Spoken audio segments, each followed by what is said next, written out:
Weekly.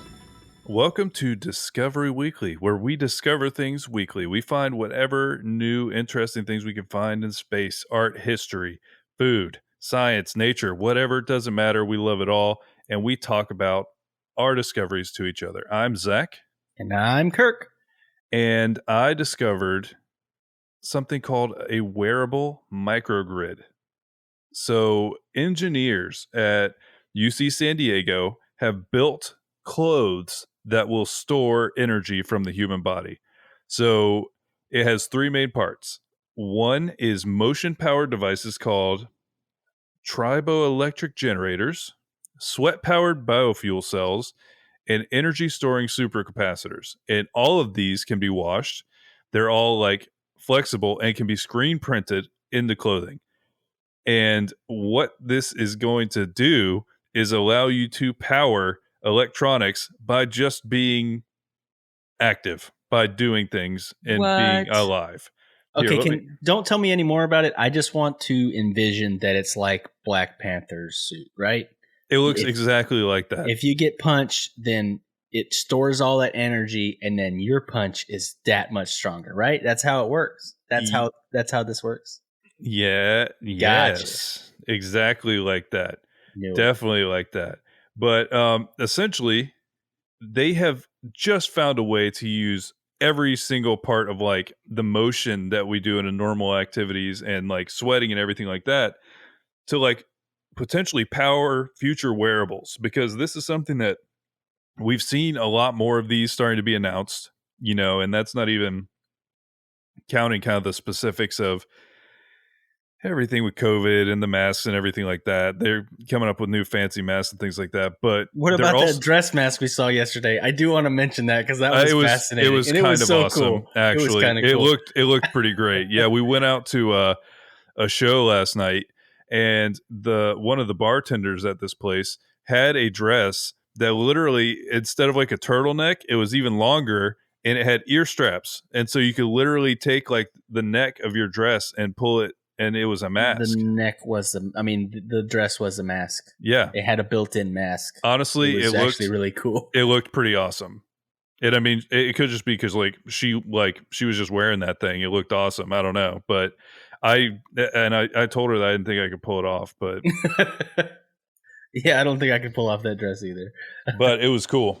But yeah, no, it's a really cool thing. And there is a ton of like technical detail on like how all these fuel cells work and how they went and built all of this stuff. But like essentially like the generators, as your arms swing against the torso while walking or running, the two pieces of metal rub against each other and generate electricity. And that's so cool. No, it really is. Like it makes a lot of sense. There's a lot of friction that's going on when you're active. Your armpits.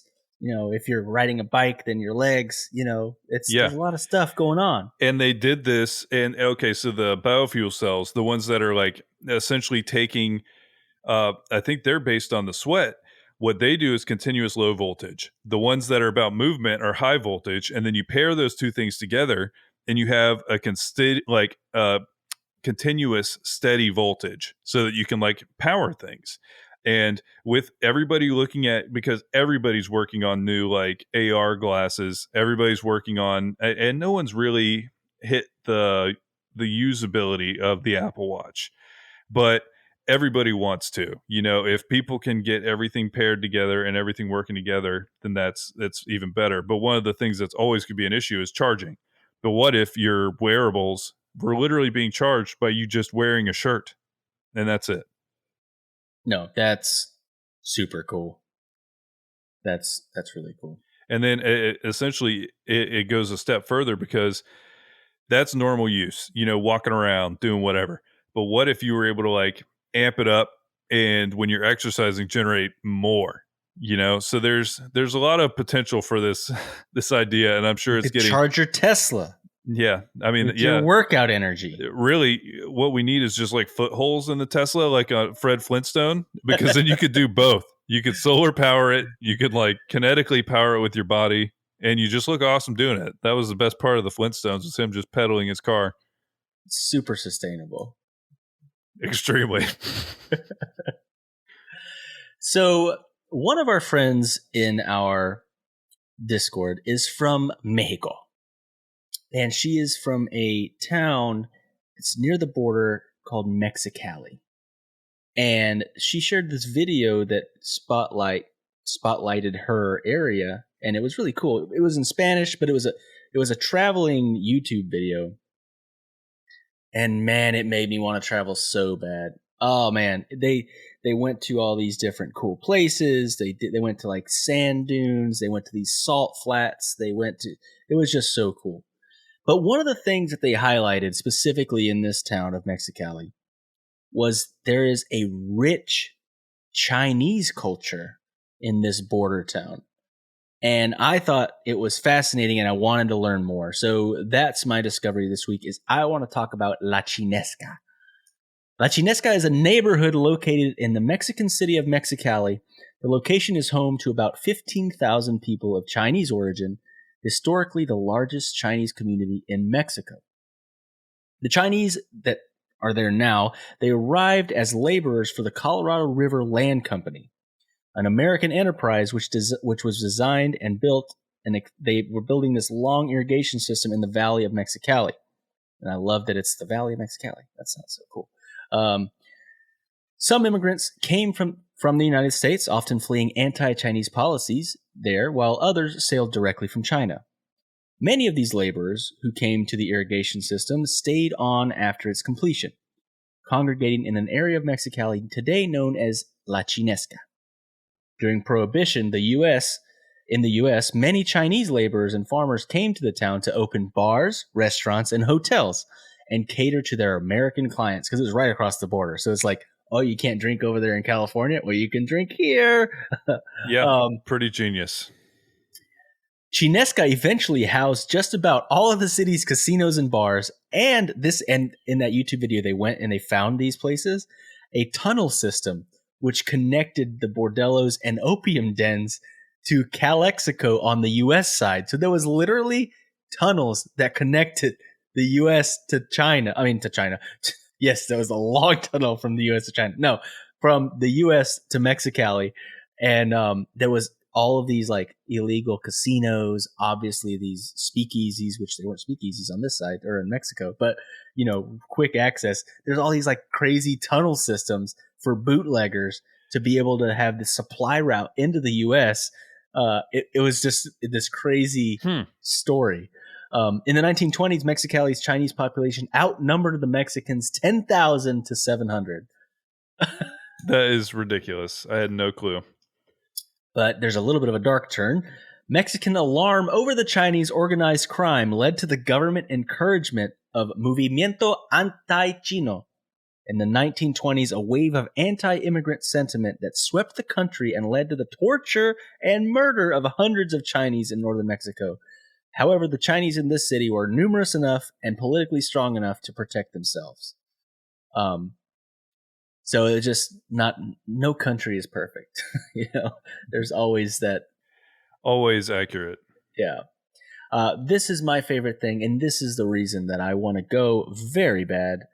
La Chinesca exists near the U.S. border, close to the intersection of Avenida Modero and Calle Melgar. The neighborhood boasts more Chinese restaurants per capita than any other place in Mexico, more than 100 for the whole city, most of which have Cantonese-style cuisine. Much of Chinese cultural life has been blended with the local Mexican and American traditions to create a unique hybrid culture. That sounds awesome. They even talk about like the chefs and the cooks there integrating their Chinese dishes with Mexican style dishes, and it sounds amazing. And now I want to go on a food journey to La Chinesca. Yeah, no, that sounds amazing. And it is so interesting because I think it's essentially what happens all over the place in the U.S. too. These things were happening the same way. We brought in a bunch of immigration from China to build out the railroad.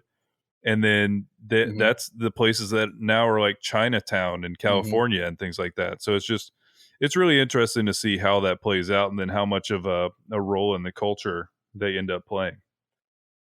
So after we talked to Billy Mays not too long ago, he was talking about all these NFTs that artists are getting involved with. And This I is saw, going crazy, by the way. oh, Beeple's it's thing went for almost 70 million. what did? Beeple's, the one that Oh, he was really? talking about, because it was an open auction at the time, but it closed just the other day at 69.5 million or something like Good that. Lord. Yeah. So this is going absolutely ham, and I found a little bit about it. So the guy, you know, Bad Luck Brian, the meme. Here, if not, I'm gonna bring it up for everybody. Probably if I see it, then You will yes. probably know it. This is Bad Luck Brian right here. Um, and Oh, this yeah, is yeah. a very famous goofy meme. Bad Luck Brian sold literally the original picture. That was a school picture of his. He sold it for $36,000. He sold it for 20 Ethereum on a platform. And he did this as part of that same thing where it's a non-fungible token. So somebody like owns the rights to that and literally has their name like embedded in the actual image at this point. You see what I mean? They've put it like in there. So it's really interesting as this starts to happen It's still because hard for me to wrap my mind around like how there's an actual ownership of this thing that's a viral thing. It's still hard for me to understand it, but I know it's a thing. It's still hard for me to understand it. I'm not gonna lie. yeah, no, I think it really is. They've created, they've created this non-fungible token. They've put something on this so that somebody owns it. You know what I mean? Because then people can use it, but there's an ownership that's like kind of But you know what I'm saying? Like even yeah, though all those Beeple pictures, I can Google it and I can screenshot it, and I have it now. right. And I didn't have to pay $70 million for No, it. you didn't. But he could also do a takedown because he has the NFT saying he owns it. You know what I mean? Like he could, in Yeah. theory, take like yeah, no, but I think there's something beyond it. But I think that I probably should show everybody this. Actually, is there? I'm trying to think. I'm going to take a look at the front page here because I don't want to run into any issues of there's something disturbing on here. Um, okay, it looks fine. So hopefully we're good. But I want to show you. I found the website or a website that's doing a lot of these auctions. It's called Foundation. So all of these are NFTs that you can buy right These now? are all Or live bid on or auctions something? for NFTs, and it looks like they're doing Ethereum. There's Tron Man, another meme for you. Oh, the dress. Yeah, The and then blue or white yep, dress, right? the dress. Yeah, but yeah, so it's basically this is like there's all this art that literally you can own, and for the most part, and at least through this one, they're using Ethereum to do this. And you go on here and it's a normal auction thing, but then you would end up with an NFT saying that you are literally the owner of Hmm. these images. So it's just all of this is just so interesting. And like, I don't know, it's just such a new premise. It's so crazy to even think about. But you start to think about how many people would be able to sell their art in a different way. This isn't something where they have to go to an art show. They have to go do anything, sell to a museum, anything like that. It's literally you just you host it on this foundation website Mm-hmm. and you can auction it. And I don't know. It's so interesting to watch how cryptocurrency is really taking off right now. Because I saw the other day that for the first time, I think in recent memory, Bitcoin was more searched than COVID Oh, on finally. Google. Yeah. So Yeah, Bitcoin broke 60K did today. it? Yeah. So Yes. It's it's all crazy. just really wild to watch, And I but don't have any anymore. it's It's really all cool gone. it's really cool to see the NFT side of things where it's like it's less about like trying to set up a white paper and everything like that. It's just a way for artists to kind of get involved in the space and sell stuff kind of on their terms. So it's pretty cool. No, it's fascinating to be able to see this technology as it's going forward. I do think there's some people that are going to get taken for a ride. You know what I Oh, mean? oh yeah, no, we'll look back on this time and see the crypto bubble. It's This just is like going to the be one of dot-com those bubble. things like where, the dude bought the pizza for however many Bitcoin and now that's worth it's like a $12 million pizza or something stupid. Yeah. Um, Yep. Yeah, he it's did going to be order one of from those things. Domino's with Bitcoin, didn't he? It was But like it's probably 20 going to be Bitcoin. it's going to be the opposite. It's like you paid $36,000 for this thing that literally everybody has access to. So Yeah. now you're the idiot. Um, but maybe not. I don't know. We'll see. All right, well, let's hear a word from our network sponsors. We really appreciate them, and we want to give them a shout out. Shout out Podfix. Do you like comedy? What about movies? Pop culture? Do you like animals? What about science? Do you dig plants? What about writing, snacks, rambling, and rants? Filmmaking, improv, and interviews? Canadians, Australians, boating forecasts and soup reviews? Ladies, gentlemen, cretins, or comic books? Script reads, bad TV, hits that shook, perfectly picked packages popping up, podcasts pointing people to discover other podcasts? Fantastic. Check out the Podfix Network, podfixnetwork.com. At Podfix on Twitter, official_Podfix on the gram. Plus, check out Podfix Presents, wherever fine podcasts are found. The Podfix Network, artist-owned and loved. All right. Josh, our late co-host. Late. He's alive, everyone. He's still alive. He's not alive on the show anymore, so he's dead to us. Oh, so you're saying like story-wise, we wrote him, like we killed him off of the story. Yeah, we need to. Yeah, see, Josh just said rip in chat, so that's how you know that he's late. Our late host, Josh, he shared something that I thought was fairly fascinating. At first, I was like, nah, this is boring. But then I read some of the facts, and they're actually pretty fascinating. So when we're recording this, it's Saturday, and tomorrow is Pi Day, which is 3/14. Tomorrow is Pi Day. So by the time you hear this, it'll have been passed. But there's some fascinating facts about pi. And by pi, I mean the... Apple. No. The one that I'm talking about is the quantitative... the quantity which, when the diameter is multiplied by it, yields the circumference. That's what I'm talking about. Oh, okay. The pi that I'm speaking of. Sure. So let me give you some facts about pi. The symbol for pi has been in use for over 250 years. The symbol was introduced by William Jones, a Welsh mathematician, in 1706. The symbol was made popular by the mathematician Leonard Euler. Pi is actually a part of Egyptian mythology. People in Egypt believed that the pyramids of Giza were built on the principles of pi. The vertical height of the pyramids had the same relationship with the perimeter of their base as the relationship between a circle's radius and its circumference.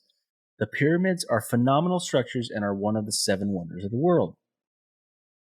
Pi wasn't actually known as pi before the 1700s. People referred to the number we know as pi as the quantity which, when the diameter is multiplied by it, yields the circumference. Terrible naming skills. Terrible. Not surprisingly, people got tired of saying so much whenever they wanted to talk about pi. The Welsh mathematician William Jones, a friend of Sir Isaac Newton, began using the symbol for pi in 1706. Yeah, I'm glad they changed that name. Well, I don't know that even qualifies as a name. That's a full explanation of what it is. Yeah, I mean, yeah, you're not wrong. In the year 1888, an Indiana country doctor claimed that he had learned the exact measure of a circle through supernatural means. Oh, God. He believed in this supernatural knowledge so much that he filed a proposal to pass a bill in the Indiana legislature so that he could copyright his genius findings. However, there was a math professor in the legislature who showed the fellow how his proposed bill would result in a wrong value of pi. Which is, there's so many things about that one. Like, first of all, 1888 sounds like a garbage year. I'll just throw it out there. It seems like it is. Some guy, I guess, looked at a circle and was like, I am a magical genius, and I know... An angel came to me and told me that this circle is... like, what was the premise? Like, oh, he knew the diameter? Like, you know what I mean? Like, no, I don't know. They were really bored in the 1800s. I mean, it was like, I don't know what else to say. There was no hangings that day. There was no witches to burn. I guess. God, the 1800s were a But yeah, I do. show. My favorite part is the math professor who's like, bro, you are so dumb. Like, that is so dumb. And just like shut it down immediately. But the weird thing is, he wanted to copyright. I want to know more about this. What is he copywriting? His genius findings. I'm going to copyright this circle that I divined through supernatural means. Can you copyright a bunch of numbers? No, but that's the thing. I don't know what he's trying to copyright. Like, maybe he's trying to copyright his process and that, like, oh, I am a magic man, and I know circles real good. Glad he didn't copyright it, because then we wouldn't be able to talk about it on Twitch or our podcast. We'd have to take down notice. That's true. I mean, I think we're hitting public domain times by now, but yeah. And the last fact that I thought was fascinating, even today, people are racing to calculate more digits of pi in a never-ending competition. In the year 2010, a Japanese engineer and an American computer wizard broke... By the way, I love how they just said computer wizard and kept going. Like, computer wizard is a thing. They just had a circle magician, so I'm not, like, surprised. A Japanese engineer and American computer wizard broke the record for the most numbers of pi digits by calculating up to 5 trillion digits of pi. The amazing part is they didn't use any supercomputers. They just used desktop computers and 20 external hard disks and their brilliant minds. So people are still actively working on finding more digits of pi, because it seems, I mean, as far as we know, it's a never-ending number. I don't understand the impulse to find all the numbers of pi, but I'm sure it's just I'm not wired like those guys are. Because I don't nothing. Happy belated Pi Day, y'all. Yeah. Pi Day was yesterday. Or no, like 4 days ago by the time this comes out, right? Well, it's the 14th. Oh, yeah. If it comes out on... Yes, you're right. But yeah, it was a thing. So I read an article, and this is kind of a short one, but just nice. Birds and being around birds makes us happier, based on a couple new scientific studies that have come out. And that doesn't mean you need to, like, go hug a bird every day. What that means... Come on, that sounds fun, though. So German researchers found that being surrounded by a wide variety of birds can offer increasing life satisfaction equivalent to $150 per week of added income. What? Yeah, so I think they just were like, would you rather have $150 or see a bird? And people are like, you know what? I could go for that bird. That's pretty cool. But basically, I'm sorry, that's a real stupid thing that the scientists said. Well, no, what they did is a quality of life survey to measure how different species and diversity of birds affected 26,000 people in 26 European countries. According to our findings, the happiest Europeans are those who can experience numerous different bird species in their daily life, who live near natural surroundings that are home to many species. And then they also examined the socioeconomic data of the people that were surveyed. And much to our surprise, we found that avian diversity is as important for their life satisfaction as is their income. So I don't know, maybe Germans like birds even more, but I don't know. But in general, I think it just mostly goes with nature. And it also, there has been a spike in bird activity in general, like bird watching, and the Cornell Lab of Ornithology has a global day where they tell everybody to go try and identify birds. They give people a checklist, and they can go try and sightsee all of them. And they said this time last year during the pandemic, they had 2.1 million sightings of 6,500 different species, an all-time high of 50,000 participants, and they submitted 120,000 checklists, shattering the single day like totals by 30%. And so they think that it's something where we all got trapped at home, and that people essentially were able to look out their window and find some joy by watching like a little bird family in their yard. For my last discovery, I found this one, and I'm going to butcher some names in here because it's just what I'm going to do, and I'm sorry ahead of time. I'll try my best. But it's a super inspirational article and a super inspirational dude. I mean, I almost cried just reading this thing. It's about Mithalal Sindhi. Every religion in India says performing the last rites of a dead body is the most important activity family members should do. The last rites, if performed rightly, will liberate the soul from the body, and the departed will be free from the clutches of the earth. But there's a man in Ahmedabad, and there we go, who has given up on every materialistic thing in his life to do the noble cause of performing the final rites of unclaimed dead bodies. Mithalal Sindhi, an 80-year-old resident of Ahmedabad, who stays on the footpath, and I figured out that what that means is he's homeless. So he's given up everything to become homeless because that's where there's a lot of unclaimed bodies in the homeless community. He's performed the final rites of over 550 unclaimed dead bodies over the past 58 years. This selfless act of Mithalal has made him famous among the people in that area, and whenever there's an unclaimed dead body lying anywhere near Ahmedabad, people remember him. And here's a little bit of his story, because it's just, at first, like, okay, so this dude will, do the last rites. But apparently there's a deep cultural significance to that, for one. And also there's a big aversion to death in a way. So it's a weird thing there in that area where there's kind of like, it's super important, but you just don't go around some random person's dead body. Like, it's not something you do. I mean, I guess that makes sense. But in 1957, Mithalal set up a small business of selling fruits on the street side. While in this business, Mithalal met Sayandal Sandhi, who was a vegetable vendor. Their friendship grew over time, and they used to have lunch and dinner together. One morning, when Mithalal went to wake Nialdas up, he did not respond, and after a while it dawned on Mithalal that his vegetable vendor friend was no more.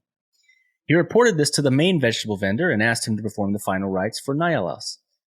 But the Makia, or the leader of the vegetable market, outright refused to perform the funeral rites and also told Mithalal that it was none of his business to deal with a dead body.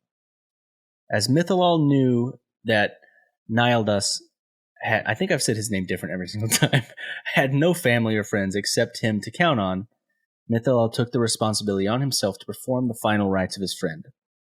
While performing his final rites, it dawned upon him that there are countless people in this state who die every day and they have no one to perform their final rites. So on that particular day, Mithalal decided that he would perform the final rites of every unclaimed dead body that he came to know of. It's been 58 years since then, and Mithalal is still performing final rites of dead people and dead bodies, and that too, and as well as spending money out of his pocket for their funeral arrangements.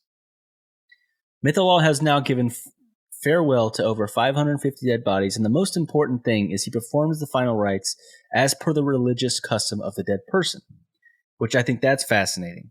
There's a quote from him: "For me, there is only one religion, and that is humanity. I don't believe in any other religion," says Mithalal. Before performing the final rites, Mithalal always looks for a symbol or sign which indicates the religion of the person. If the dead is a Hindu, he takes the body to a crematorium. If the dead person is a Muslim, he takes the body to Jamalpur. I don't know what that means, but it's a thing. And if the person is a Christian, he takes the body to the graveyard. Mithalal carries the dead bodies on his pedal rickshaw and duly performs the funeral rites of the dead person. Today, there's a quote as well, today it costs around 1,500 rupees to perform the last rites of any person. I incur all the expenses from my own earnings by selling fruits on the footpath near Ellis Bridge. So he's still selling fruits and stuff, and he's spending that money to give last rites for people that basically have no family. And the last thing I want to read in here says, "This man is one among many humans who are serving for the betterment of humanity. In an era where many times the family members of the dead act as if they do not know the person and refuse to perform the final rites, Mithalal is performing their final rites thinking that the dead is like a relative. He says, if the dead is a middle-aged woman, she is like my younger sister. If it's a young boy, he is like my son. And if it's an aged man or woman, they are like my parents. This man says that the dead body might be just another person for the society, but for me, they are like my family." And it's just this very sweet story. It's a little bit dark, of course, because it's a lot about death, but it's just about essentially remembering the last remembrance. Yeah, it's being selfless, and literally he's given his whole life to this. That's what he does. This is what he does. And he's 80 years old now. He's been doing this for almost 60 years. So like double the amount of time we've been alive, he's been doing this. It's just an insane story. Yeah, it really is.